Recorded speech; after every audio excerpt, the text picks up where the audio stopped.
Selamat pagi Bapak-bapak, Ibu-ibu yang terkasih dalam nama Tuhan Yesus Kristus.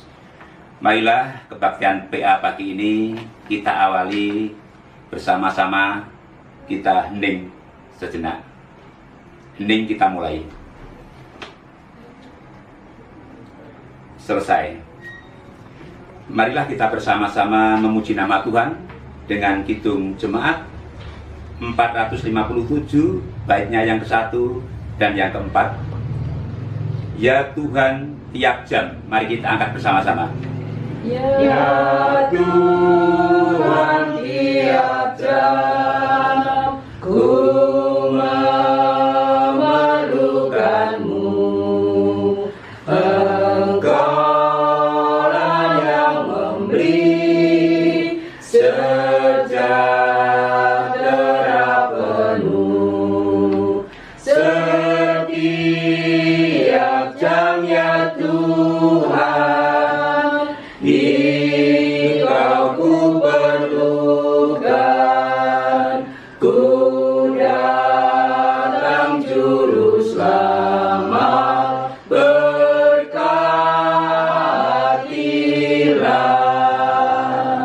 Ya Tuhan tiap jam ajarkan maksud-Mu, beri janji-Mu genap di dalam hidupku. Setiap jam, ya Tuhan, Engkau ku perlukan. Ku datang juru selamat, berkatilah.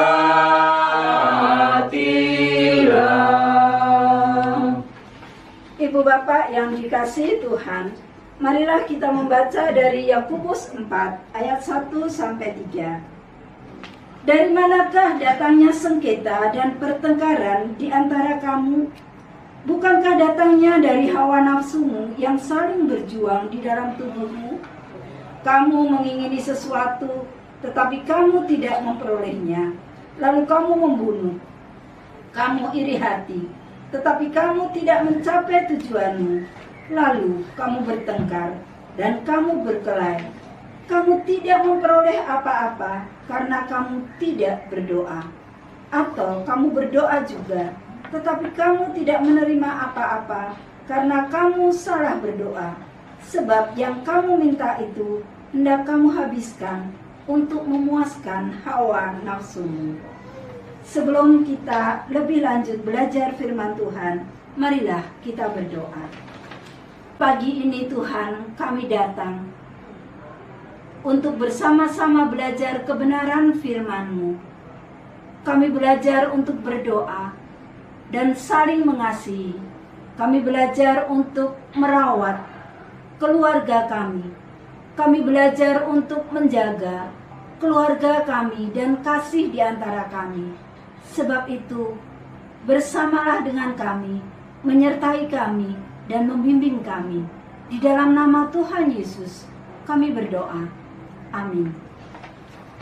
Mengapa Yakobus mengingatkan tentang hawa nafsu, sengketa, dan iri hati bersamaan dengan berdoa? Pastilah Yakobus ingat nyanyian dari pemazmur yang mengatakan bahwa dalam persekutuan dan persaudaraan yang erat ada berkat-berkat yang dicurahkan.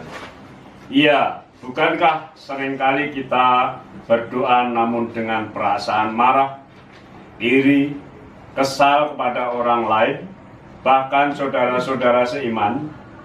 Umat mesti ingat bahwa doa harus berpusat pada Tuhan, bukan pada diri sendiri, kesenangan atau kepuasan kita.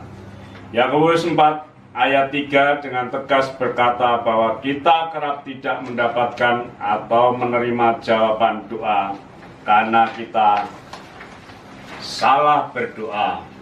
Salah berdoa dalam konteks ini adalah doa yang disampaikan karena kita hendak memuaskan hawa nafsu dan keinginan kita sendiri. Lalu, bagaimana kita dapat membangun kehidupan doa yang berpusat pada Tuhan?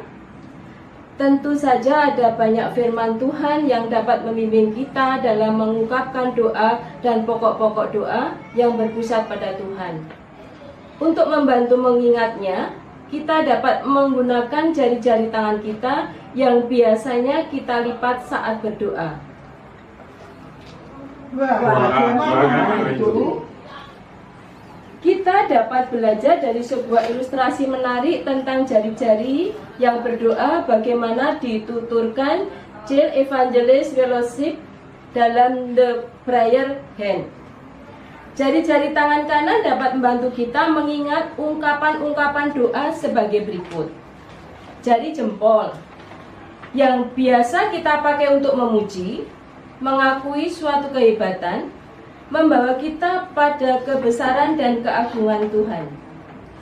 Jari telunjuk yang biasa diacungkan untuk menyatakan diri atau mengakui sesuatu, mengingatkan kita pada kekudusan dan keadilan Tuhan, serta menunjukkan keadilan diri kita yang berdosa.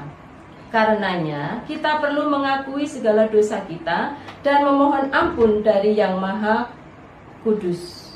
1 Yohanes 1 ayat 9. Jari tengah atau jari paling tinggi mengungkapkan kebaikan dan kemurahan Tuhan. Karenanya, kita meninggikan dan mengucap syukur atas pemberian yang Dia berikan kepada kita. Lukas 17 ayat 11 sampai 19. Jari manis atau tempat cincin kawin atau pertunangan mengungkapkan kasih dan kesetiaan Tuhan. Karenanya, kita menjawab dengan menyatakan kasih dan cinta kepadanya, terdapat pada Mazmur 18 ayat 2-3. Jari kelingking melambangkan diri kita yang kecil dan berada di urutan terakhir, mengingatkan diri kita betapa kecil dan tidak berartinya kita, sehingga kita patut menyerahkan diri pada kedaulatan dan kebijaksanaan Tuhan, percaya serta taat kepadanya. Oh iya, saya tahu kita juga dapat belajar dari jari-jari tangan kiri kita. Jari-jari tangan kiri dapat kita pakai untuk mengingatkan pokok-pokok yang perlu kita doakan. Jari jempol, jika kita melipat tangan untuk berdoa, letaknya dekat dengan dada kita, melambangkan orang-orang yang dekat dengan hati kita. Doakanlah orang-orang yang dekat dengan kita, keluarga, teman kita, atau tetangga-tetangga kita. Jari telunjuk yang biasa kita pakai untuk menunjuk, melambangkan orang-orang yang menunjukkan jalan pada kita. Doakan orang-orang yang memimpin kita ke dalam jalan yang benar, para pendeta, pemimpin rohani, guru, dan orang tua kita. Jari tengah yang paling tinggi melambangkan orang-orang yang berotoritas atas kita. Doakanlah orang-orang yang dipercaya oleh Tuhan untuk menjadi pemimpin hidup dalam hidup kita. Jari manis yang paling sulit diangkat tatkala telapak tangan kita menampak pada bidang datar, melambangkan orang-orang yang lemah, yang perlu mendapat tumpangan dan dukungan. Doakanlah mereka-mereka itu dalam pergumulan kita. Jari kelingking sebagai jari terkecil dan terakhir, melambangkan diri kita yang kecil dan membutuhkan dorongan serta pesertaan Tuhan untuk terus bertumbuh, yang meliputi pertumbuhan iman, karakter, dan kepribadian kita masing-masing. Wow, kita telah belajar berdoa melalui jari-jari tangan kita. Bukankah saat berdoa kita terbiasa melipat tangan kita? Jadi, dalam berdoa kita belajar saling mengasihi, saling mendukung, saling merawat. Namun, ketika melipat tangan kita untuk berdoa, ingatlah bahwa begitu banyak hal yang perlu kita doakan dengan rendah hati. Bukan hanya bagi diri kita. Marilah kita berdoa dengan sungguh-sungguh sambil mengingat. Biarlah kehendak Tuhan yang jadi. Amin. Mari kita memuji Tuhan dari pujian Kidung Jemaat 438 1 dan 3. Apapun juga menimpamu.